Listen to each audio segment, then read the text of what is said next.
Okay, Kelsey, your exposures and white balance, they're pretty close. Not perfect, but close. But you only shot like 23 images, 25 if you count these two, but these two don't really count, although I'm glad you included them. Um, this one, you're following the rule of thirds, but why leave all this space empty? There's nothing going on here, so there's no point to it. So your composition's sloppy. Here it's crooked. You're not lining up your verticals. This has some thought to with the round table and the vertical lines playing in. This is just dark. Um, this makes no sense, although it's showing some texture.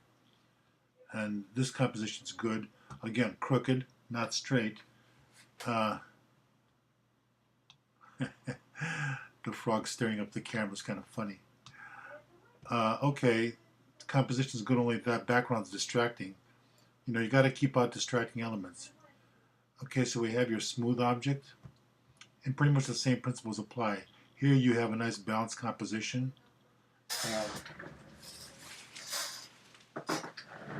And this is too dark, it's not showing any detail. Too dark, out of focus, crooked. And what is this? I mean, this is neither here nor there. Okay. All right, let's look at your chosen images. Now, here's the deal with these. Like I said before from the contact sheet, you want something more like this. Don't waste any part of the frame, and this composition just makes more sense. Now look at the histogram. Okay, the histogram's okay, but this is a little bit better. See that? Now you're covering the entire spectrum, from shadow to highlight. You have pixels in the midtones.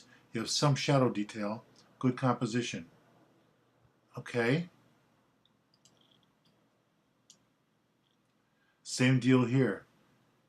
Here's a better composition, although your framing is good. The texture is good too.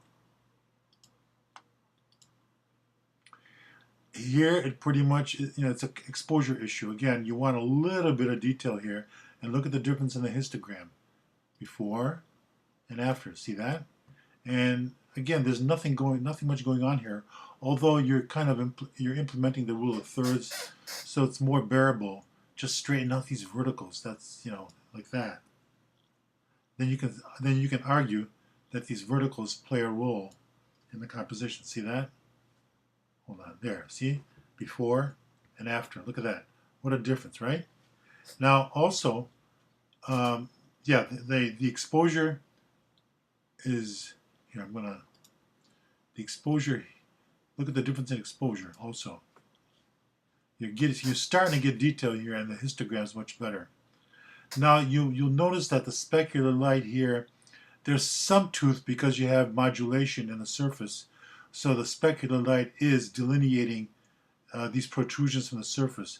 But as a whole, to show a smooth cowbell, a diffuse light would have been better because then it shows the volume of it. So the specular light shows these protrusions from the surface, but it's not good for showing volume because there's too much difference between shadow and highlight. That was the purpose of this assignment, to show you this. Okay, Kelsey, I'll just stop here. So I'm glad you at least did this exercise, and hope you took something away from this. Okay, talk to you soon.